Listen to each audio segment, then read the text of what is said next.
हाँ तो दोस्तों, टाटा कॉफ़ी के क्वार्टर 2 के नंबर्स आ चुके हैं, तो उसी के बारे में हम इस वीडियो में बात करेंगे और जानेंगे कि आपको टाटा कॉफ़ी के अंदर इन्वेस्ट करना चाहिए या नहीं। चलिए शुरू करते हैं।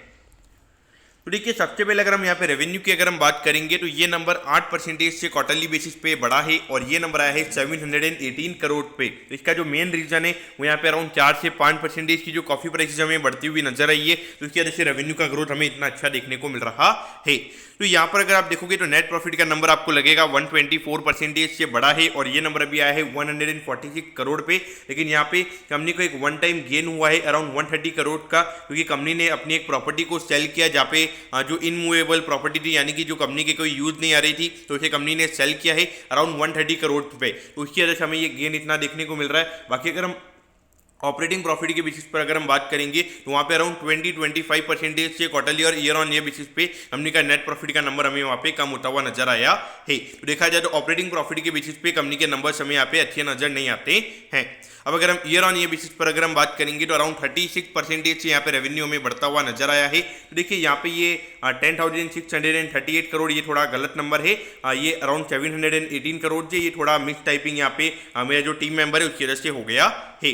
बाकी अगर हम प्रॉफिटेबिलिटी की बात करेंगे तो ये नंबर अराउंड 170% से बढ़ा है। ये जो नंबर है ये थोड़ा गलत है, थोड़ा मेरी टीम मेंबर की वजह से मैं आपको सॉरी बोलता हूँ, क्योंकि ये जैसे ही प्रेजेंटेशन आ जाती है मैं वीडियो बनाना स्टार्ट कर देता हूँ। तो उस पॉइंट ऑफ व्यू से अगर आप देखोगे अराउंड 170% से ईयर ऑन ईयर बेसिस पर ये नंबर बढ़ा है और ये नंबर आया है 146 करोड़ पे। यहाँ पर भी वो जो 130 करोड़ का एक वन टाइम गेन कंपनी को हुआ है, तो इसकी वजह से ये नंबर हमें इतना बड़ा देखने को मिल रहा है। बाकी अगर हम ऑपरेटिंग प्रॉफिट की अगर हम बात करेंगे तो 50 करोड़ के लगभग का ही कंपनी का ऑपरेटिंग प्रॉफिट का नंबर है। तो टैक्स वगैरह लगा के अगर हम देखेंगे तो ये अगर 130 करोड़ का वन टाइम गेन नहीं होता कंपनी को, तो लगभग वहाँ पे कंपनी को 35 करोड़ के लगभग का प्रॉफिट होता। उसके हिसाब से अगर हम पिछले क्वार्टर के कंपेरिजन में अगर हम बात करेंगे अराउंड 20 से 25% से कंपनी के नंबर्स हमें यहाँ पे कम नजर आए हैं। और इसका जो मेन रीजन है कहीं ना कहीं जो रॉ मटेरियल की कॉस्ट है, जो बाकी अदर एक्सपेंसेस है कंपनी के, वो हमें यहाँ पे बढ़ते हुए नजर आए हैं और उसी की वजह से यहाँ पे ये कंपनी के नंबर्स हमें इतने अच्छे नजर नहीं आते हैं।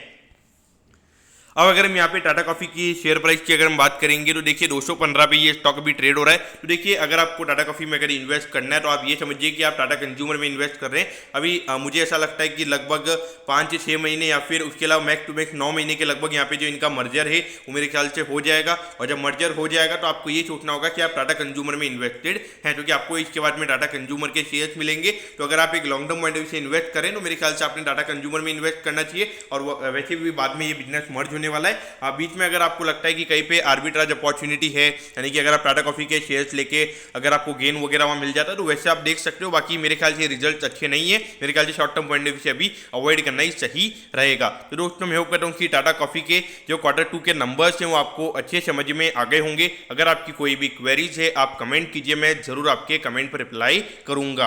ओके दोस्तों, thank you, have a nice day.